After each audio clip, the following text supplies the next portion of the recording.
The Toronto Maple Leafs are forced into an impossible decision as this summer they have multiple expiring contracts, and one player in particular will be re-signed to a contract extension that could be more rich than people anticipate. This could have major implications on the team moving forward as they have to figure out what's going on with their player personnel this summer. We're going to break it all down in this episode of Hattrick HQ. But before we do that, we have a very exciting announcement to announce as it is that time of year. We partnered with the Hot Takes app and other digest channels for this event, and it's completely free to sign up. Just download the Hot Takes app, click the March Madness banner at the top, and under groups, select the Digest Media Pool. This is really exciting as there's over $25,000 in prizes to be won. And since there's a much smaller pool and people participating, there's a real chance to win big. Check out the link below in the pinned comment and the description, or scan the QR code on your screen right now to download the app. And be sure to use promo code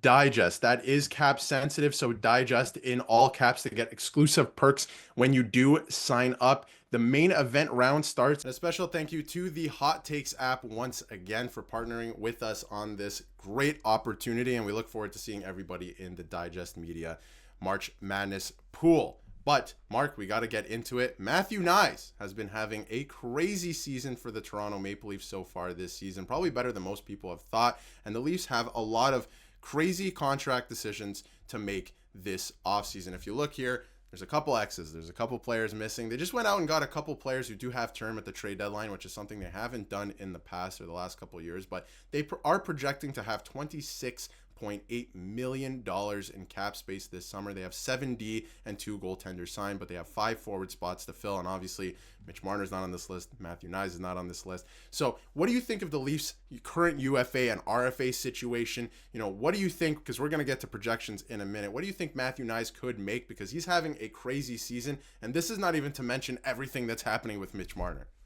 I mean, the biggest thing is looking at Matthew Knies, just to touch on him quickly, seeing him join this team a couple of seasons ago for the playoff run, seeing him how he's progressed into a first-line left wing and a prototypical power forward in the National Hockey League.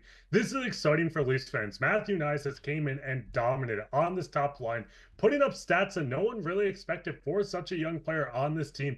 But with his contract, it's going to get tricky. Listen, you have to sign Mitch Marner, John Tavares. Tavares should take a little less. The Mitch Marner situation, let's not even really touch on that at the moment. But with Matthew Knies, I could see him come in looking for a long-term deal, but I'm also kind of worried the Leafs might bridge him. If they bridged him, maybe a 3-year deal on 5 AAV would be fair, but I would not be mad or upset in the slightest if they signed him to, say, a 7x7 or even an 8x8. And I'm not sure your thoughts on this, but I think locking up Matthew Knies long-term should be the top of the list of priorities for the Leafs. I think it is at this point because we don't know what's happening with Mitch Marner, and it sounds like he's going to walk to free agency. He could re-sign with the Leafs still, but it looks like he's going to at least test free agency. So I think the first order of business, based on age and everything that we know, is getting Matthew Knies signed. Now, you brought up 7x7. I love that contract extension. I love that number. I love the term. And I know a lot of people watching this are like, what are you talking about? $7 million for Matthew Knies. Let's get into it. I mean, last season, right? And this is a great article from Nick as well. You know, being patient with this player. Last season, he was put on the first line. And even myself, I was like, I'm not sure if this guy can play first line minutes with this team.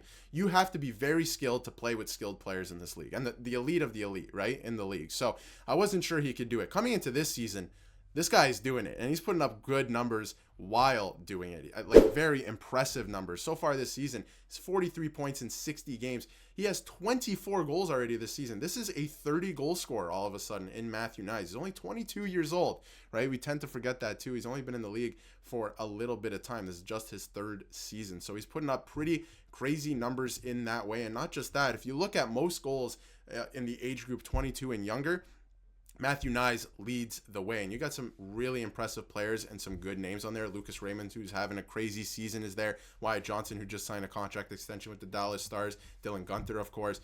Now, this is impressive stuff. And Mark, I mean, I think that 7x7 is fair for him. And the reason I'm saying that is because with the salary cap going up, I'm not sure you want to do a bridge, because in 3 years from now, he could be asking for a lot more than $7 or $8 million based on what we're seeing already this season. So if you can sign him for 7 years at $7 million, 3 or 4 years from now, that's an absolute steal. And the biggest thing is, listen, if you don't sign him to the 7x7 and say you bridge him, if he goes out and scores 40 goals each season for the next 3 years, you're looking at $9+ million for Matthew Knies, and that's something the Leafs can't really afford. Listen, the cap is going up, but they're going to want to lock this guy up. Matthew Knies, not only is he going out scoring goals, putting up points, he's heavy on the forecheck, he's great around the boards, and I think he can develop into a complete player, not only on the offensive end, where you can see his defensive game pick up. He already throws hits. We know he fights. I think Matthew Knies, and this is a bit outlandish, I think, is a top three most important Leaf on the forward group. I want to say on the forward group at the very moment. Listen, Mitch Marner's been great. Tavares has been great. But for the future of this team, Austin Matthews, William Nylander, and Matthew Knies are the top three guys, in my opinion. I think you're right. I think there's definitely an argument to be made about that. I think that he is so valuable, and a lot of people out there, like Scott Wheeler, for example, and a lot was made about this on Friday because there was a rumor out there, because we then found out that Mitch Marner could have been traded for Mikko Rantanen. Obviously, he nixed that. He did not want to, waive his no movement clause. There was another rumor that Matthew Knies might have been included in a secondary package after that, where they couldn't trade Mitch Marner, and a lot of people were like, is he an untouchable? Should he be included in this?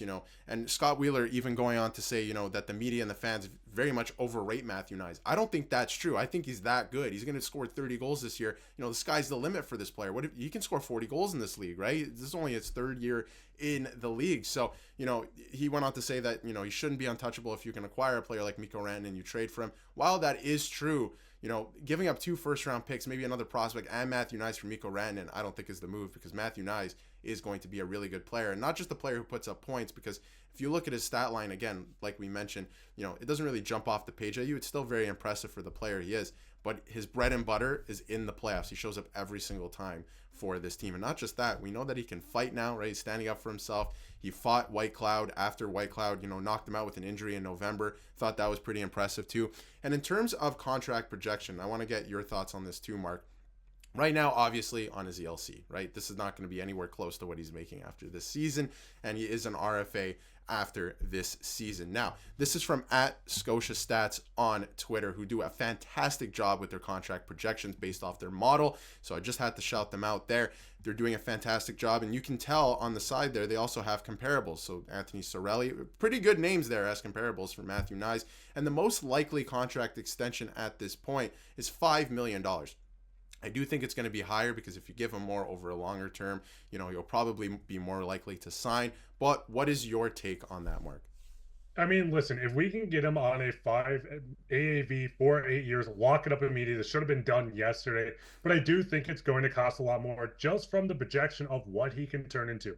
As we've talked about, the 30 goal score, which he will do this season, those numbers can bump up even more. The biggest thing playing on the top line, yes, you're playing with Austin Matthews and Mitch Marner, but these two have so much chemistry. It's almost like Matthew Knies doesn't get the puck maybe as much as he should. If Knies goes into next year, if Mitch Marner's gone, I think he gets a bigger role with this group. Not saying the group's going to be better without Mitch, but I do think he'll get a bigger role as he develops with this team. As you said, someone that can fight, a playoff performer. He shows up every game possible. I could see, like I said, a 7x7 or an 8x8. Maybe even you push the 8.5x8. I'm fine with this as well. As long as Matthew Knies is on this team for 5 or more years, I'm happy with whatever they sign him at this point. Yeah, and I think that number could be disastrous if you look at other players around the league that have signed for similar contracts and similar cap hits at the same age. It could go south, right? But when you look at where the salary cap's going and the way that this guy is playing, and the fact that he's getting better every single year and learning how to use his body and learning the league, you can see it in real time. I think that would be a no-brainer to sign him long term. But obviously, we don't know what he's thinking. We don't know what his agent's thinking either.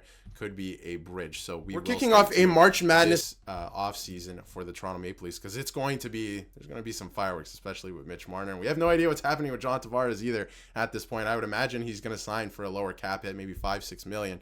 But we'll see what happens with that, because obviously it sounds like he wants around $7 million as well. But we want to hear what you have to say in the comments about Matthew Knies and even Mitch Marner, if you want to throw that in there as well, and the Leafs contract situation heading into this offseason. I feel like a lot of things ride on the performance of the team and individuals in the playoffs this year. So it's going to be very interesting. But we want to hear what you have to say in the comments. And if you haven't yet, be sure to hit that subscribe button so you can stay up to date with everything going on in the NHL.